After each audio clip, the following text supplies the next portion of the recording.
So we know the sequence of the carriers, Q to B to B1 to A3 to oxygen. Well, what are they carrying the electron to, from, and through? Well, it turns out it's a series of complexes. Complexes numbered 1, 2, 3, 4. NAD to ubiquinone in complex 1. Succinate to ubiquinone in complex 2. The ubiquinone from 1 and 2 to cytochrome C in complex 3. Complex 4 takes the electron from cytochrome C, delivering it to the final electron acceptor. For us here, it's oxygen, O2, but for facultative anaerobes, could be something else, a sulfur-containing compound or a nitrogen-containing compound, if they are anaerobic or facultative anaerobes. When we look at these different complexes, 1, 2, 3, and 4, these aren't small things. I mean, look at complex 1, 850 kilodaltons in mass. Now, I know the kilodalton thing, that's not an actual in grams, it's more of a relative mass thing. So 850 compared to, cytochrome C by itself, 13. So it's quite large. Number of subunits, how many different proteins and, accessory things are going to be there? 45. Final one, cytochrome oxidase, 4, complex 4, 204 kilodalton, our mass, 13 components. Flavoproteins, FMN, iron sulfur is the prosthetic group of 1, heme, and then copper containing compounds for cytochrome 4. Now, as I mentioned, when they were studying the sequence, they've literally isolated mitochondria. You've done it probably for cell biology. As long as they were kept in a buffered solution, and they were given everything they needed, oxygen, some organic compounds that they can use like acetyl-CoA or, whatever. Yeah, the mitochondria will be happy. You go through and you can disrupt the membranes, releasing all of the different proteins, and you can then spin them out.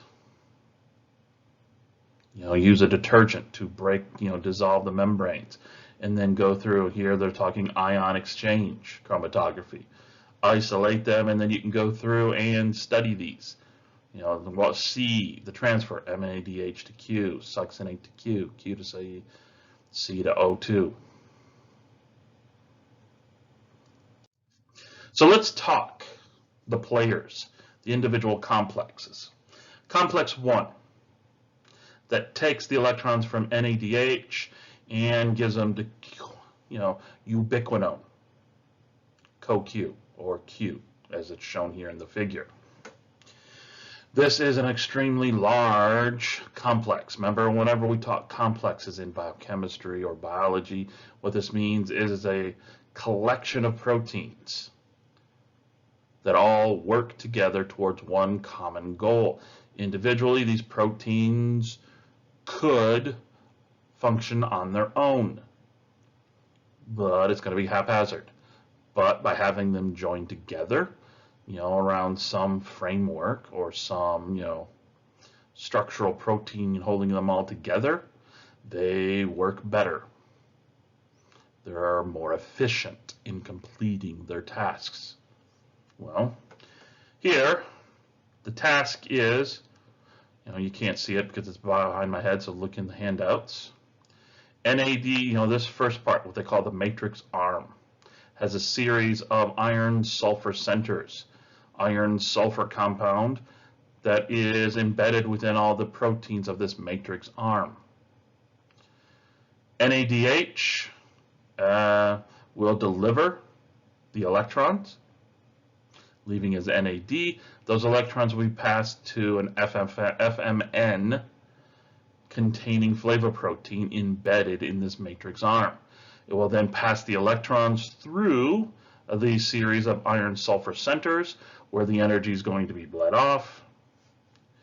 Ultimately, those electrons will then be passed on to Q, which will then become QH2. Here, some of the hydrogens are pulled into Q, because remember, this is just electrons here. And there you go, QH2. The energy that is bled off as things are passed through these iron-sulfur centers is for right here.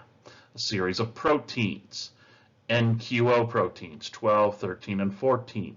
We'll take that energy and then we'll pump, boom, boom, boom, hydrogens. 2 electrons are delivered. Hydrogens are passed in, the electrons are stripped off, pass, pass, pass, pass, pass. QH2 accepts the hydrogens and the electrons right there. And the process allows for the NQO proteins to pump, pump, pump. 2 electrons powering the pumping of hydrogens. 4 hydrogens. NADH delivers, 4 hydrogens are pumped. Boom. Complex 1 is what they refer to as a proton pump. Okay? This is a carryover, an evolutionary carryover from some of the original cells. Okay? It's homologous, orthologous, analogous to some of the proton pumps that you will see in prokaryotes. Remember, they will use an excited electron or ATP to pump protons from the cytoplasm to the, outside of the cell. Well, this is something that's quite similar to that. The excited electron pumps hydrogen from the matrix to the intermembrane space of our mitochondria. It's called a vectorial reaction. It's moving the protons in one specific direction. Okay, this is not a reversible pump. Okay, some of the pumps you will see will pump one way, and then things will get switched up and it can pull them back. This is not one of those. So the overall reaction, when you look at it, NADH plus 5 hydrogens in the matrix. The N says the negative side of a membrane. Because remember, here we're talking mitochondria, but this could also apply to the prokaryotic cytoplasm. So N, they're using N instead of the matrix. N from the negative side, here in the mitochondria, it's the matrix. Plus Q, our ubiquinone, gives us NAD, because remember, this is going to be oxidized. Here's the oxidized form. QH2, which is taking 2 of the 5. 1 plus 5 is 6. 2, and then you have 4 that are now being moved into the intermembrane space, or the positive side of the membrane. Everything adds up. We go through, and as I mentioned when we were discussing how they study the sequence, there are numerous inhibitors for oxidative phosphorylation. Some of them are insecticides, some of them are antibiotics. Some go after the electron transport chain transfer, some go after the ATP synthase itself, some uncouple, go through and just uncouple everything. So the cells depolarize to an extent and cannot repolarize. Once they completely depolarize, can't repolarize, then basically the cells just burn off all their ATP and die. They shut down metabolically.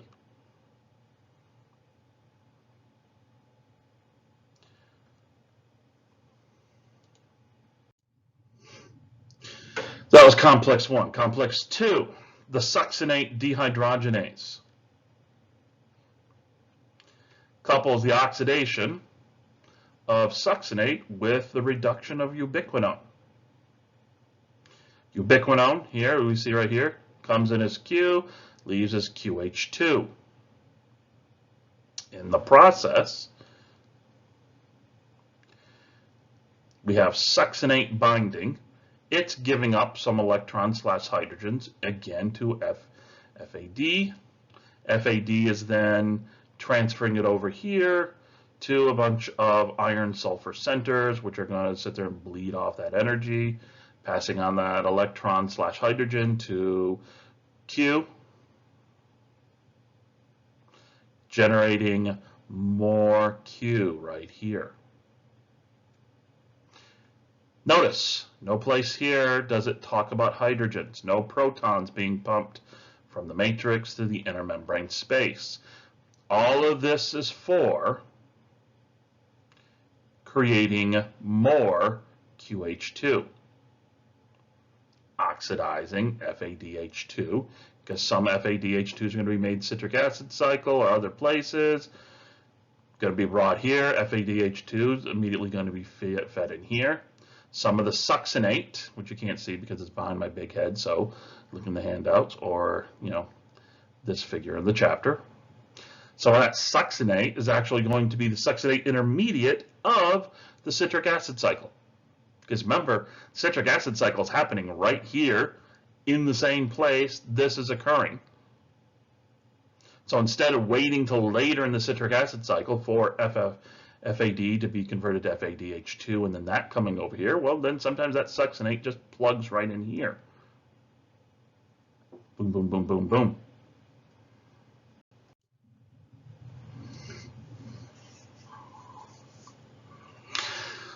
Now, why do we have these, the heme and the iron sulfur and all of these occurring here?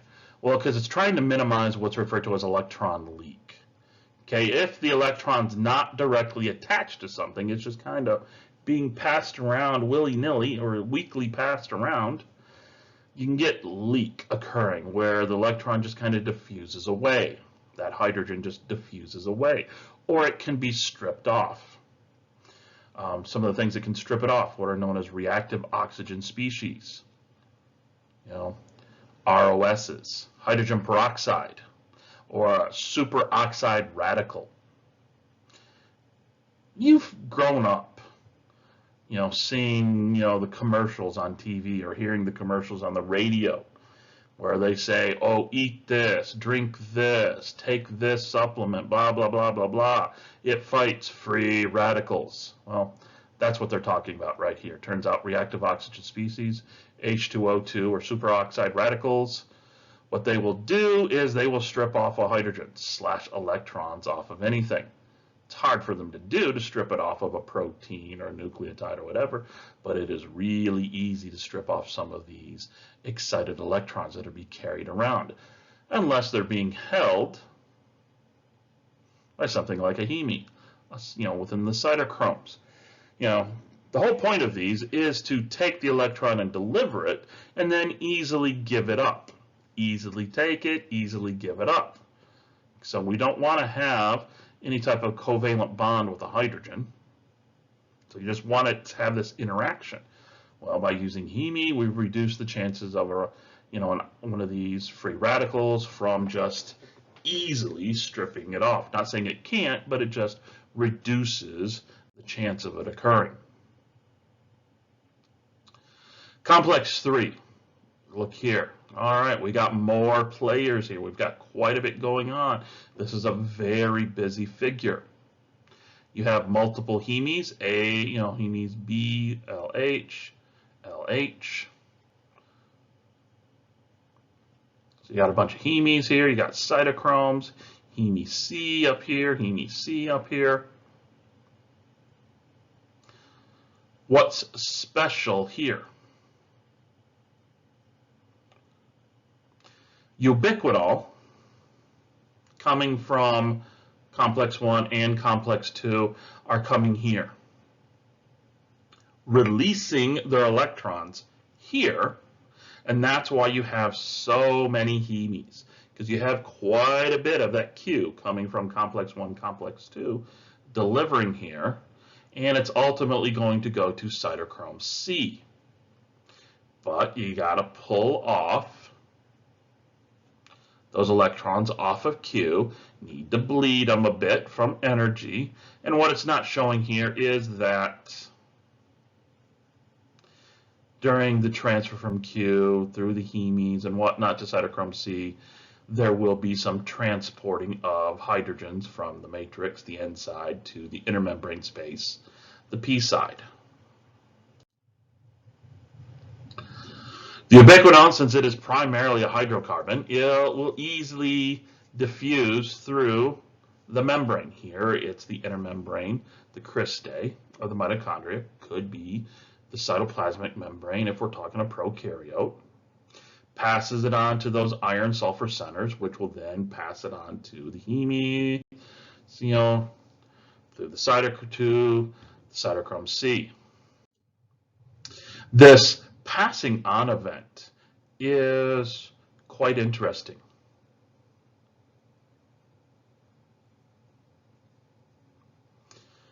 We see here that in what they refer to as the Q cycle, QH2 with the excited electrons from either complex 1 or complex 2 arrives at complex 3. Remember, it's just moving through this space within the inner membrane. It delivers its electrons, passes them on to the iron sulfur, the cytochromes and whatnot, and then the energy bled, hydrogen's pumped. Those electrons will then be passed on to cytochrome C. So this QH2 that came and delivered will leave as just Q. Remember, going from a reduced to an oxidized state. Other Q, now here, it's in an oxidized state, will enter in. Sometimes the electrons will be transferred down. Boom, boom, boom. Heme B. Heme B bleeds off energy, aids in transporting hydrogens, and then we get the semi-reduced to totally reduced QH2 being released. Oxidized and reduced forms arriving, oxidized reduced forms leaving. It's just they're not the same Q leaving as a Q or QH2 as when they arrived. So the net equation, QH2 plus 2 cytochrome C, fuck me. What did I just do? Sorry. Hit a button and things just went to hell. My apologies for cursing. QH2 plus 2 cytochrome Cs that are oxidized enter in, and 2H is on the negative side. You get Q, 2 cytochrome Cs that have now been reduced, and then 4 hydrogens on the positive side. And then finally, cytochrome C. Or I'm sorry, complex 4, where cytochrome C comes from complex 3. Ubiquinones, Q, H2 from cytochromes 1 and 2, go to 3. 3 takes all those electrons, bleeds the energy, gives it up to cytochrome C. Cytochrome C takes those electrons and delivers them to complex 4. Complex 4, it's a large dimeric enzyme, means it has 2 parts. It's a dimer. Some of these subunits have been conserved. You will find them throughout all eukaryotes. You'll find some of this in a version of in prokaryotes. Not the exact, you can't take our complex 4 and compare it directly to a fungi. You can't directly compare it to prokaryote bacteria. But if you go and you look at them, you'll see structures, you'll see proteins and things that are very reminiscent of each other, that are serving some of the same roles. Again, things delivered, part energy bled off, hydrogens pumped. Here, cytochrome C, which is moving through the inner membrane space, have an iron at the center, sulfurs from the cysteines. So here's our iron sulfur. The electrons are going to be held here due to these electrostatic interactions. Q. I'm sorry, not Q. Cytochrome C comes, delivers 4 electrons. Boom. Subunit 2. Subunit 2 is going to pass them around using a copper-containing molecule. Transfers it to an iron-copper center at Heme A. Heme A then going to bleed off some energy, passing it to, to copper B. Oxygen, the reason you breathe in, is going to come in and interact with subunit 3. Copper B, subunit 3 here, or the Heme A3 of subunit 1, is going to combine the oxygen along with 4 hydrogens from the matrix and this now depleted electron, and you're going to end up with 4 waters, 4 hydrogens, 2 oxygens. 2 oxygens, 4 hydrogens, and then 4 no longer excited electrons are going to be there combined with the hydrogens. In the process of this occurring, 4 more hydrogens are going to be pumped across. The electrons from complex 1, complex 2 have gone from a high energy state to their basal level energy state. And right there, metabolic water. Here's why you breathed in. Here's where that oxygen goes to.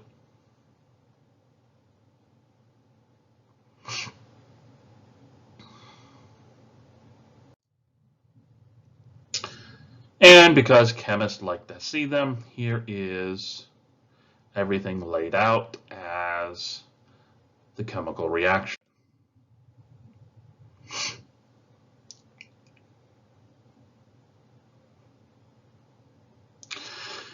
We see that these complexes will be grouped together. They refer to this as a supercomplex or a respirosome. If certain complexes have to work together, things will be more efficient if those complexes are somehow physically joined together, so that where one complex goes, the other ones have to go. We see these respirosomes will always contain complex 1, 3, and 4, which makes sense because 1 takes the electrons from NAD, transfers it to ubiquinone, 3 takes the ubiquinone, transfers the electrons to cytochrome C, and 4 only accepts the electrons from cytochrome C. So they have to work together. Why isn't 2 here? Well, 2 works great, 2 can be helpful, but 2's not always necessary.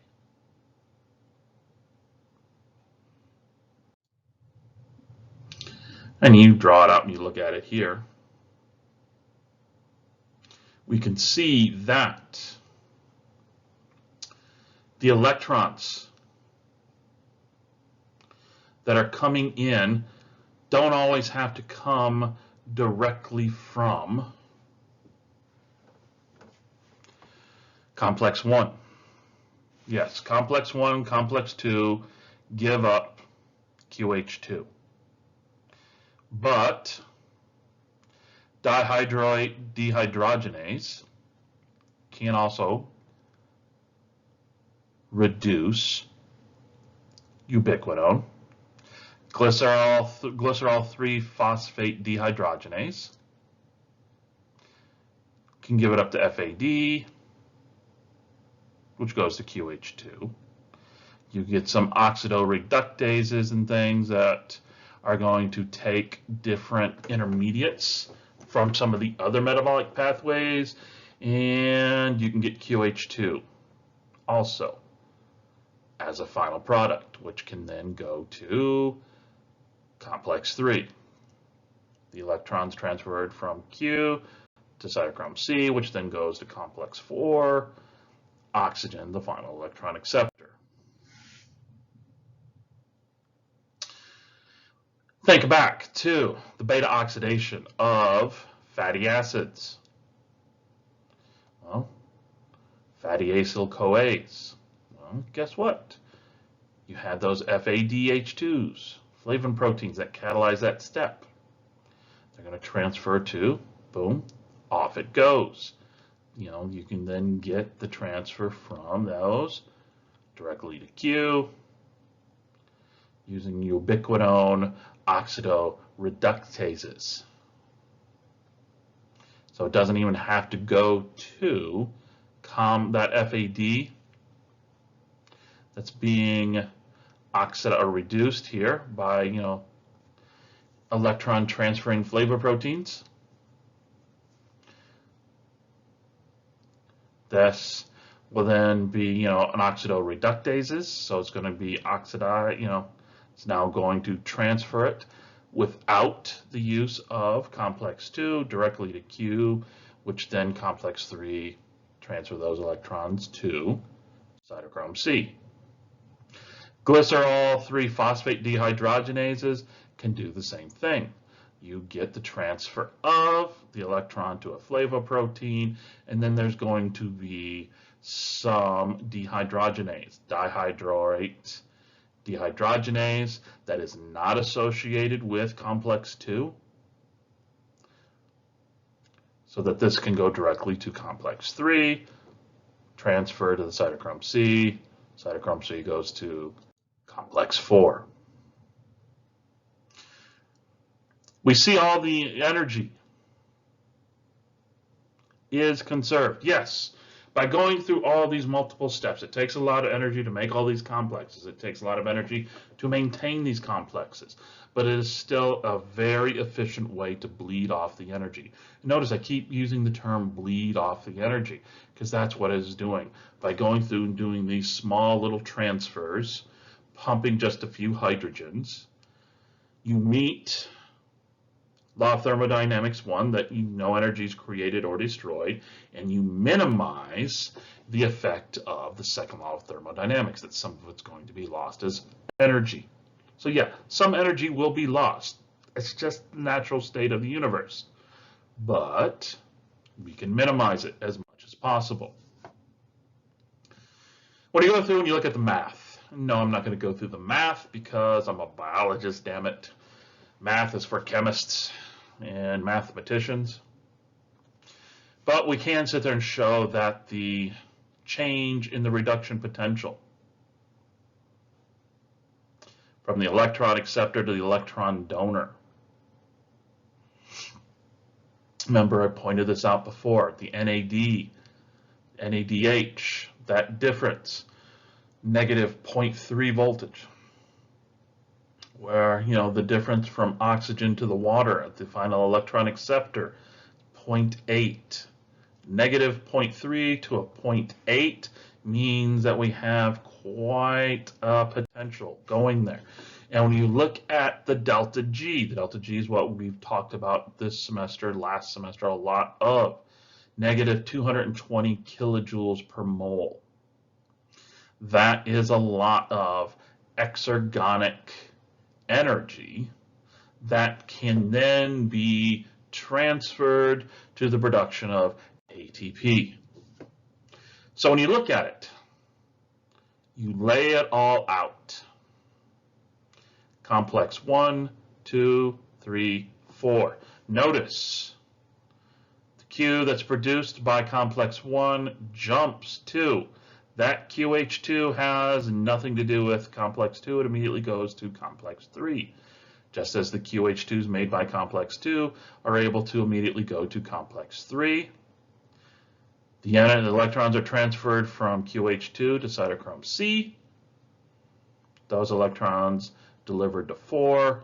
And then the final hydrogens and oxygen here for the electron acceptor. And in the process, 1, 2, 3, 4 hydrogens, 8 hydrogens, 10 hydrogens are pumped.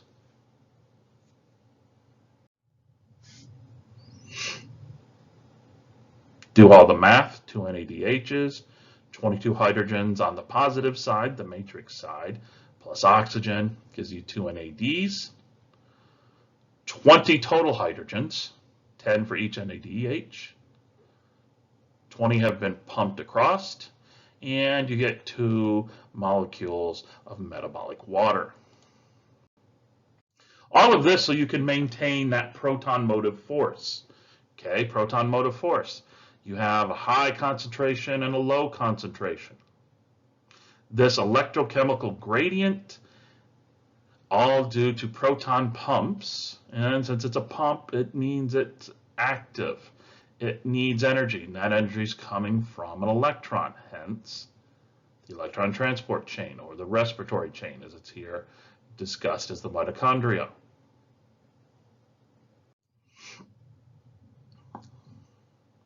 When you look at the free energy, the delta G of this, you have to take into account a few things. The RT, natural log of blank, we've seen this before. But here, C2 and C1 are the concentrations of your ion. Here it's our hydrogens. For some prokaryotes, this could be sodium, pumping of sodium across to set up a differential. Z is the absolute value of the electrical charge, because remember, you can sit there and measure the voltage across. And then the delta, I think that's psi. What's the potential and voltage? The electrical potential. This right here, ZF delta psi, this is new. We've talked about delta G, R natural log, and then the concentration of, whatever it is that, you're measuring in your chemical reaction. But adding in this, well, we have to take into account the charge and the voltage. So you look at what we were just talking about with our proton motive force.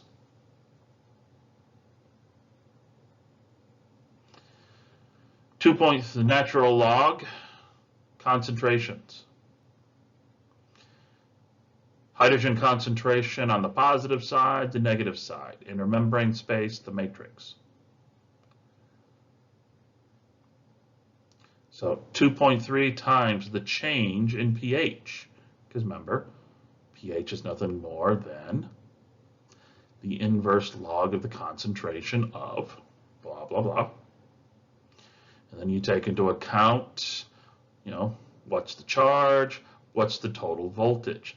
This could be different depending upon mitochondria, whose mitochondria, what state's the mitochondria in, or if you're talking a prokaryote and this is across the membrane.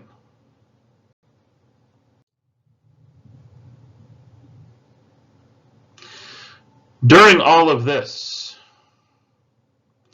things happen.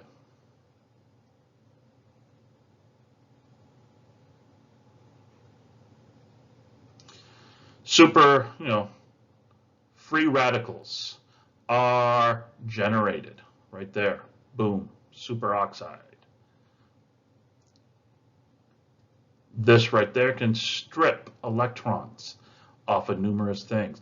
Why does this happen? Well, O2 interacts with Q. Q strips off an electron, leaving you oxygen, 2 oxygens that are light. So you'll have a negative charge there. It can become a hydroxyl because it, this splits, and now you end up with those oxygens just pulling in some of the free hydrogens that are floating, the few that are floating around here. Superoxide dismutase is going to take this, turn it into hydrogen peroxide. Hydrogen peroxide, that a peroxidase that's in all of our mitochondria, will turn that into water.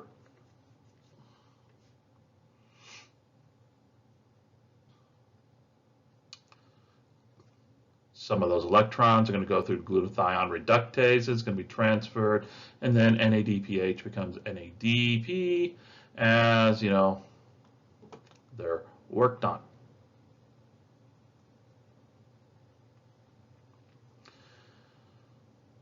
So hydrogen peroxide, superoxide dismutase takes what was damaging, turns into peroxide. The peroxide can break down. Think about when you were a little kid, you had to cut your mom, you would put the hydrogen peroxide on it and it bubbled. Ooh, it's working. Yeah, well, the problem is it's bubbling, it's stripping off electrons off of so many different things. So the peroxidase is going to take the H2O2, turn it into water, and then in the process it's going to make, have an electron that has to transfer someplace, NADPH, and it's going to go to, oxidize to NADP, and it's going to really release, going to strip off, boom, that hydrogen, add it here. So now you have, you have two waters being made. So it should say two H2Os because you have two oxygens. So you need 4 hydrogens. Well, it's going to strip off some from NADPH, giving NADP, and then it's going to go through and do it over and over and over.